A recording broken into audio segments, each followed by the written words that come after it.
बच्चों, आज का हमारा टॉपिक है बिलिंग प्रोसीजर, जिसके अंतर्गत हम पढ़ेंगे कैश काउंटर के बारे में। क्योंकि ये बिलिंग से रिलेटेड है तो कैश काउंटर ही सबसे इम्पोर्टेंट इसके अंदर पॉइंट होता है। तो कैश काउंटर पे कौन कौन सी मशीन्स यूज़ की जाती हैं, कैश काउंटर की वर्किंग को एफिशिएंट बनाने के लिए कौन सा सॉफ्टवेयर यूज़ किया जाता है, इन सभी चीज़ों के बारे में हम आज पढ़ेंगे। क्योंकि कैश काउंटर ही एक वो पॉइंट है जहाँ पे मॉल में आए कस्टमर्स का सबसे ज़्यादा समय इसी जगह पर बीतता है। इसलिए ये रिटेलर्स इंश्योर करते हैं, सुनिश्चित करते हैं कि उनका जो कैश काउंटर है वो बहुत ही साफ़ सुथरा, वेल मेंटेन्ड, सारी मशीन्स वर्क कर रही हों, और प्लस उनके आसपास, उस कैश काउंटर के आसपास छोटी मोटी ऐसी चीज़ें रखी हों जिसे देखकर कस्टमर इम्पल्स बाइंग कर सके, जैसे चॉकलेट, स्टेशनरीज एट्सेट्रा। तो इस बिलिंग प्रोसीजर में हम आज एक सॉफ्टवेयर के बारे में भी पढ़ेंगे जो कैश काउंटर पे यूज़ होता है, जो बिलिंग को बहुत ही फास्ट और एफिशिएंट बनाता है। तो उस सॉफ्टवेयर की क्या क्या खासियत है हम सभी इसी के अंदर पढ़ेंगे। जैसा कि हमें पता है कि जो कैश है वो किसी भी ट्रांजैक्शन का किंग माना जाता है। किंग क्यों माना जाता है? क्योंकि इसके बिना कोई भी ट्रांजैक्शन अधूरी है।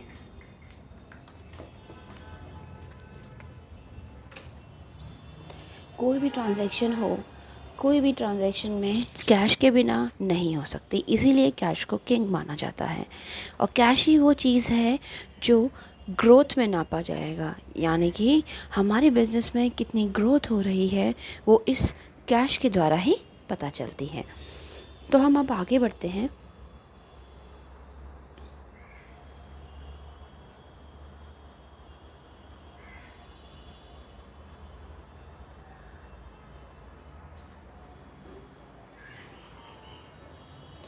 इसके अंदर हमें बता रखा है, एक लाइन उन्होंने बोली हुई है हमें, credit policies and payment option might very bye type of customers और साइज़ ऑफ ऑर्डर। यानी कि यदि कोई कस्टमर आपके पास आता है तो उसके लिए आपकी क्या क्रेडिट पॉलिसी है, यानी आप उधार देते हैं या नहीं देते हैं, या कितने अमाउंट का उधार देते हैं, ये डिपेंड करता है कि कस्टमर कितना अमाउंट का सामान खरीद रहा है।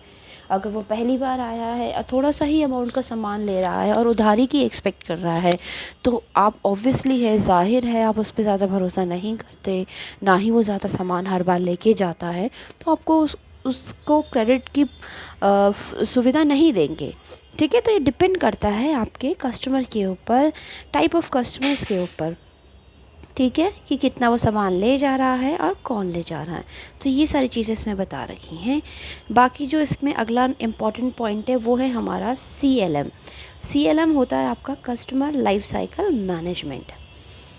CLM के अंदर आप ये देखते हैं, पहले इसकी फुल फॉर्म देख लेते हैं, कस्टमर लाइफ साइकिल मैनेजमेंट, जिसका मतलब है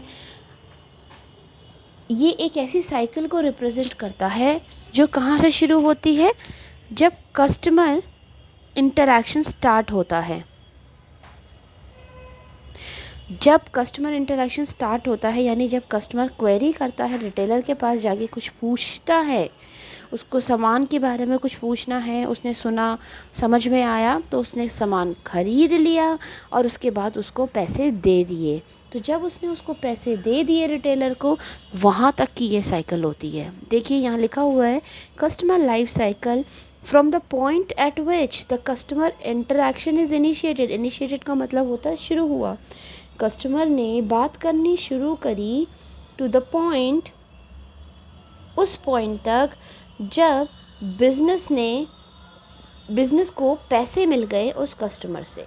देखो, एक्सेस यानी मिल जाना, to cash from the interaction, उस बातचीत से, यानी कि एक तरीके से ये देखा जाए, जब वो बात उसने करी तो उससे सेल हुई, और सेल हुई तो कैश हाथ में आया। तो बस यहीं तक की कस्टमर लाइफ साइकिल मैनेजमेंट होती है।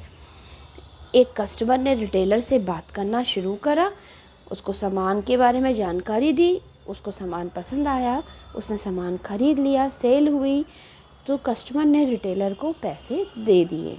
वहाँ तक कस्टमर लाइफ साइकिल होती है। लाइफ साइकिल का बेसिकली मीनिंग होता है कि उसकी जीवन सीमा, ठीक है। जैसे हम कहते हैं ना, प्रोडक्ट की लाइफ साइकिल के बारे में हमने पढ़ा था कि एक प्रोडक्ट किस तरीके से आता है मार्केट में, नया नया होता है, लोग पसंद करते हैं, फिर एक समय आता है सबको पता चल जाता है उसके बारे में, फिर एक समय आता है कि लोग उससे बोर हो जाते हैं। क्यों? क्योंकि मार्केट में नया प्रोडक्ट आ गया है। इसी तरीके से ये कस्टमर लाइफ साइकिल मैनेजमेंट है, जिसमें आपने सिर्फ इतना ही लिखना है, वह पॉइंट जहाँ से कस्टमर ने रिटेलर से बात करनी स्टार्ट करी और उस पॉइंट तक जब वो सेल हुई और उसने रिटेलर को पैसे दे दिए। This is customer life cycle, ठीक है। अब आगे बढ़ते हैं।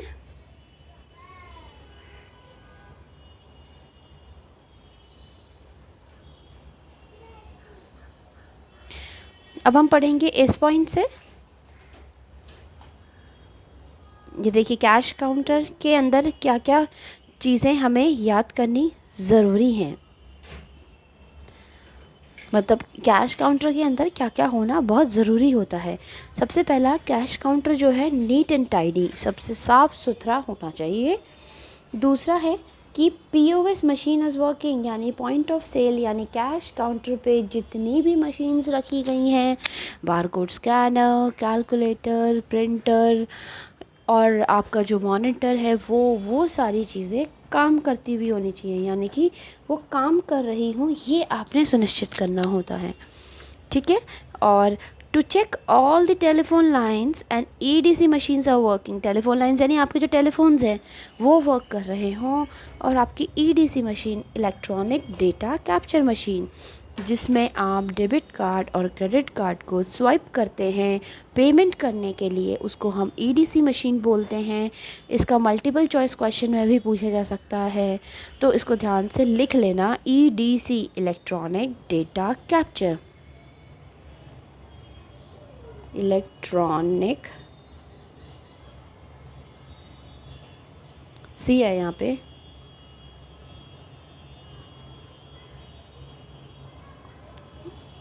डेटा कैप्चर, CAPTURE, ठीक है। नेक्स्ट, इसके अंदर नेक्स्ट पॉइंट है कि इंश्योर स्टेशनरी इज़ अवेलेबल, आपको जो भी स्टेशनरी उस समय पर पीओएस पे ज़रूरी होती है, जैसे पेन हो गया सिग्नेचर के लिए, पेपर हो गया प्रिंटिंग के लिए जो बिल प्रिंट करते हैं आप, और स्टेपलर हो गया बिल्स को स्टेपल करने के लिए, तो वो सारी चीज़ें उस समय पर वहाँ पे मौजूद होनी चाहिए। ये सारी चीज़ें ध्यान में रखी जाती हैं। और last but not the least, ये बहुत इम्पॉर्टेंट हैं, टू इंश्योर, सुनिश्चित करना कि रिटर्न्स आर सेंड बैक। इसका मतलब है जो रिटर्न्स आते हैं ना, आपने जैसे सपोज़ कोई कपड़े लिए, आपको नहीं पसंद आया, आपने अगले दिन जाकर रिटर्न करे, तो वो रिटर्न काउंटर हर किसी का अलग बना होता है, रिटर्न और एक्सचेंज काउंटर बोलते हैं। जहाँ पे आप अपनी चीज़ें रिटर्न कराते हैं उसका कैश काउंटर बिल्कुल अलग होता है, ठीक है। वो क्यों होता है? क्योंकि रिटर्न को ना आपको अपने स्टॉक में वापस चढ़ाना होता है। अगर आप उनको नॉर्मल दूसरे उसमें रख दोगे तो आपकी ओवर राइटिंग हो जाएगी आपके स्टॉक की। सपोज़ आपके पास 10 शर्ट्स थी, 10 के 10 बिक गई, ठीक है। 10 के 10 नहीं, सॉरी, 9 बिक गई, 9 बिक गई, जिसमें से एक वापस रिटर्न आ गई, एक रिटर्न आ गई, तो आप क्या सोचोगे कि अब एक रिटर्न आ गई तो आपको ये लगेगा कि अभी भी स्टॉक में 10 के 10 टी शर्ट्स बची हुई, जबकि आपने ये देखा कि वो जो 9 शर्ट्स बिकी थी उसमें से एक रिटर्न आई है ना। तो आप वापस से उसको फिर अपनी स्टॉक में री एंट्री करोगे कि ये वापस आ गई है, तो अब मेरे पास दोबारा से एक ही शर्ट बची हुई है, ये 2 शर्ट्स बच गई हैं, क्योंकि 9 बिकी थी, 9 में से एक रिटर्न वापस हो गई, तो 8 शर्ट्स हो गई हैं, और 2 बची जो पहले से थी और एक जो रिटर्न होकर आई है वो। तो ये ओवर राइटिंग ना हो जाए हमारे स्टॉक की, इसीलिए इनके काउंटर्स जो हैं, जो कैश काउंटर्स में जो रिटर्न का सेक्शन होता है वो बिल्कुल ही अलग बनाया जाता है, कि जितने भी रिटर्न आए हैं उनको अपने उसमें अलग से एंट्री करी जाती है। आपसे पूछा भी जाएगा सारा, जब भी आप रिटर्न करने जाते हैं, क्या नाम है, कब ले गए थे, बिल दिखाइए, और क्यों रिटर्न करा रहे हैं, ये सब चीज़ें की फॉर्मेलिटी होती है उन लोगों की। तो ये जो रिटर्न्स आते हैं जब एक जगह पे, तो एक दिन में 100 रिटर्न आए तो वो सारा 100 का 100 सामान आपका एक जगह पे नहीं रहेगा, उसको वापस उनकी जगहों पे जहाँ जहाँ से वो सामान लाया गया है उनको उनकी जगहों पे वापस रख दिया जाता है। तो ये वही बोल रहा है, क्योंकि कैश काउंटर तो ऐसे भर जाएगा, है ना, इतने सारे रिटर्न्स आते हैं, तो वो जो रिटर्न्स है उनको वापस अपनी जगह में रखना ये सुनिश्चित किया जाता है। अच्छा, कैशियर्स इंश्योर करेंगे कि क्यू मैनेजर्स, ये देखिए एक पॉइंट है इसमें बोल रखा है, कैशियर इंश्योर करेंगे कि क्यू मैनेजर्स रखे हों कैश काउंटर में ताकि भीड़ ना हो। क्यू मैनेजर्स वो होता है, आपने हमारी लैब में भी देखा होगा, जो लंबा से ऐसे उसके अंदर से एक पट्टी जैसी निकलती है और रख दिया जाता है ताकि लाइन बनी रहे, उसको हम क्यू मैनेजर बोलते हैं, यानी लाइन मैनेज करने वाला। बैंकों में भी एक कैश काउंटर से दूसरे कैश काउंटर पे वो लाइन जैसी, कई जगहों पे आप जंजीरें देखेंगे कि बीच में जंजीरें लगाई होती हैं, लेकिन उसको हम क्यू मैनेजर बोलते हैं, जो लाइंस को सेपरेट करने में हेल्प करता है। ठीक है, तो ये कैश काउंटर पे इंश्योर करता है कैशियर कि उसने ये क्यू मैनेजर्स लगाए हों ताकि भीड़ ना हो। ठीक है, अब यहाँ पे एक बात बोली गई है हेड कैशियर के बारे में कि हेड कैशियर जो है आपका, उसका क्या काम होता है। उसका ये काम होता है वो डेली ये देखे कि जो उनके अंडर जो कैशियर्स काम कर रहे हैं वो उनकी सारी ट्रांजैक्शंस कंप्लीट हैं, और वो एक रिपोर्ट भी जनरेट करते हैं कि कितनी ट्रांजैक्शन पूरे दिन में हुई। कौन? हेड कैशियर की बात कर रही हूँ। तो वो ओवरऑल रिपोर्ट निकालता है कि दिन भर में कितने, कौन से डिपार्टमेंट में कितनी सेल हुई, कौन से प्रोडक्ट सबसे ज़्यादा बिके, कौन से के ऑर्डर कैंसिल हुए, कौन से सबसे ज़्यादा रिटर्न में आ रहे हैं। तो इससे ये पता चल जाता है कि कौन से प्रोडक्ट में हमारी कमी है। ठीक है, तो ये हेड कैशियर का काम होता है। क्वेश्चन पूछा जा सकता है कि हेड कैशियर का क्या काम होता है। ठीक है,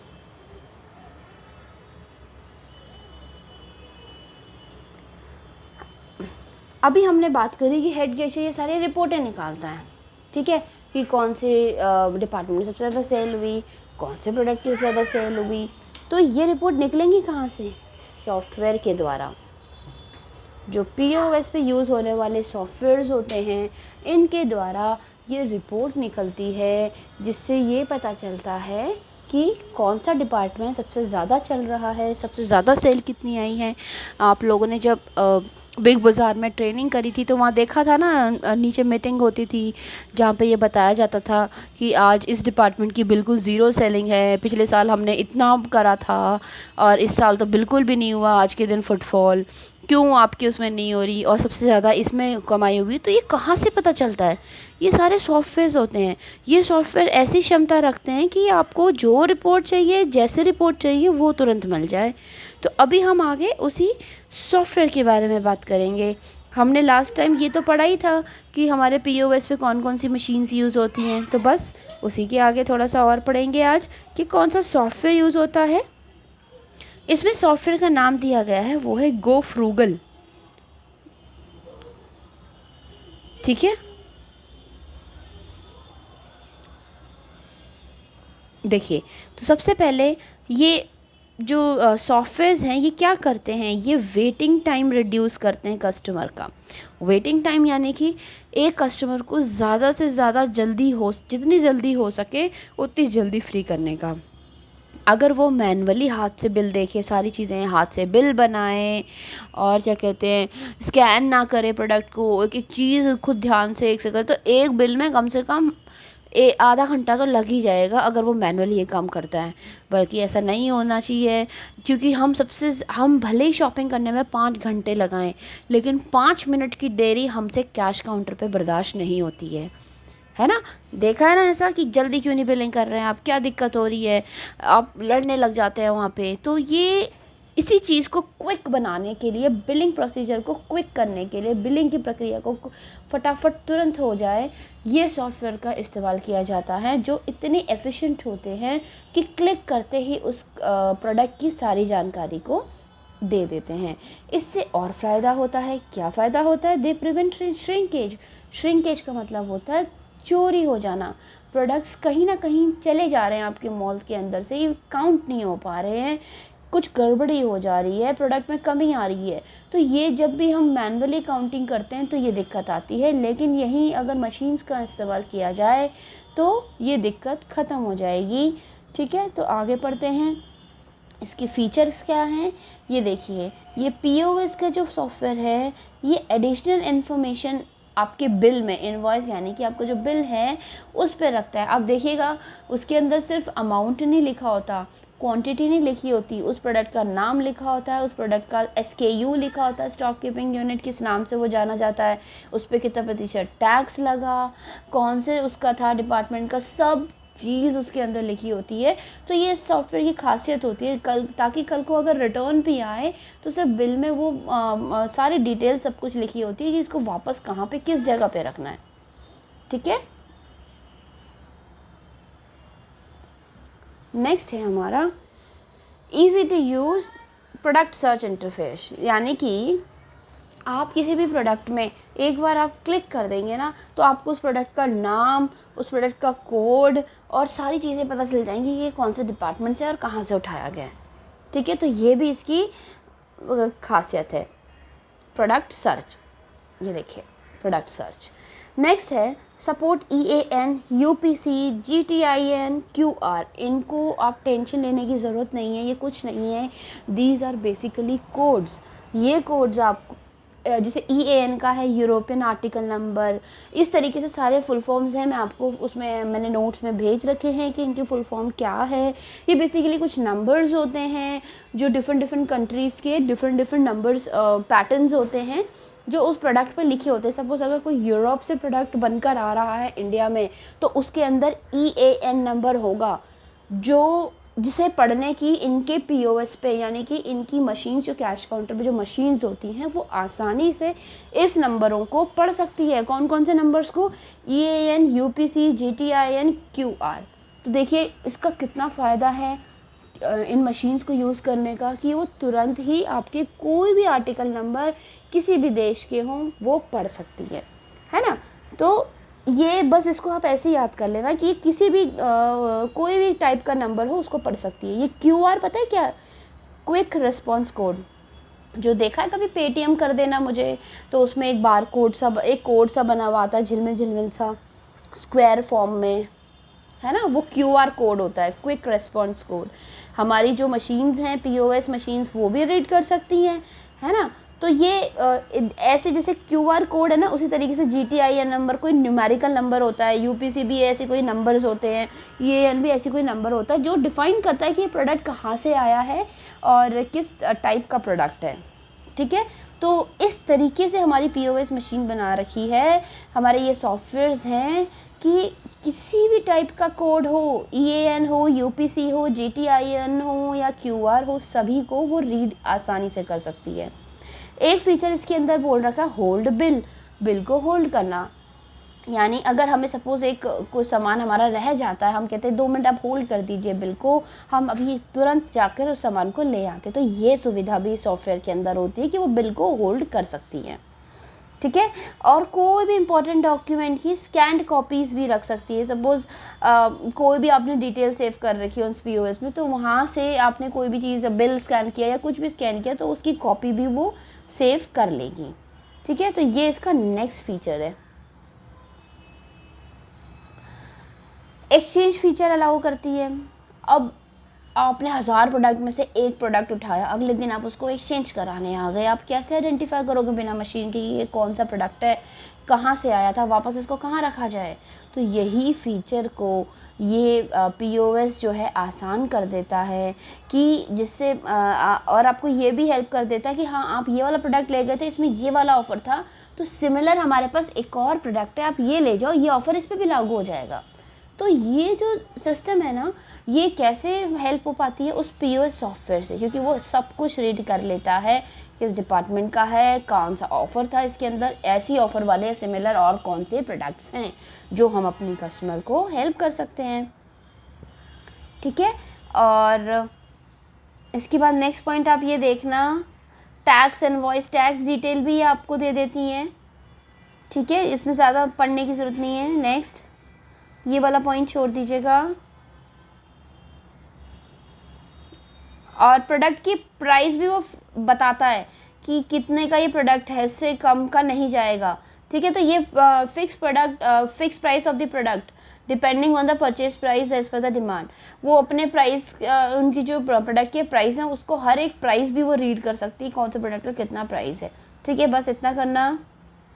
स्वाइप यानी कि वो कार्ड्स को ऐसे जब आप खींचते हैं डेबिट कार्ड और क्रेडिट कार्ड को बिलिंग के लिए, तो उसको स्वाइपिंग बोलते हैं, स्वाइप करना बोलते हैं। तो ये बता रहा है क्रेडिट कार्ड और डेबिट कार्ड को स्वाइप करने से आपका जो पेमेंट हो जाती है वो बहुत इजी हो जाती है। ये सॉफ्टवेयर हेल्प करता है ये करने में, ठीक है। तो मतलब अगर ये सॉफ्टवेयर नहीं होता तो शायद आप डेबिट कार्ड और क्रेडिट कार्ड से स्वाइप करके पेमेंट भी नहीं कर पाते, ठीक है। और ये और सारी चीज़ें, जैसे सपोज़ अगर आप कहीं गए तो आपको कोई कार्ड मिला, कोई कूपन मिला, कोई गिफ्ट वाउचर मिला, तो ये सारी पेमेंट को एक्सेप्ट करता है, सारी पेमेंट को अंडरस्टैंड करता है। ये नहीं कि नहीं ये गिफ्ट वाउचर रीड नहीं करेगा या ये कूपन्स को रीड नहीं करेगा। अगर आपको दिया गया है तो वो जो बारकोड स्कैनर्स होते हैं उनके वो इतने सेक्शंस होते हैं, वो PS सॉफ्टवेयर ऐसा है कि वो किसी भी गिफ्ट वाउचर्स वगैरह को भी रीड कर सकता है, ठीक है। समझ में आया। नेक्स्ट करते हैं। अगर ऑफलाइन बिलिंग कर रहे हैं, कनेक्शन खो गया है, तो दोबारा से वो बिलिंग वापस आ जाएगी। सपोज़ लाइट चली गई और आपका सारा बिल हो गया था, बस फाइनल होना रहता था, तो एकदम से जब वो लाइट आएगी तो वो रिकवरी हो सकती है वो बिलिंग की, ठीक है। नेक्स्ट है till management facilitates. Till management यानी कि कैश जो आपका जहाँ पे कैश रखते हैं आप, जब पैसे रखते हैं उसको टिल बोलते हैं, टिल बॉक्स बोलते हैं, उसको भी मैनेज करने में हेल्प करता है। जैसे उसमें लॉक लगा रहता है, जब तक आप कंप्यूटर में वो पिन कोड टाइप नहीं करोगे वो नहीं खुलेगा। ऐसी कई सारी चीज़ें होती हैं।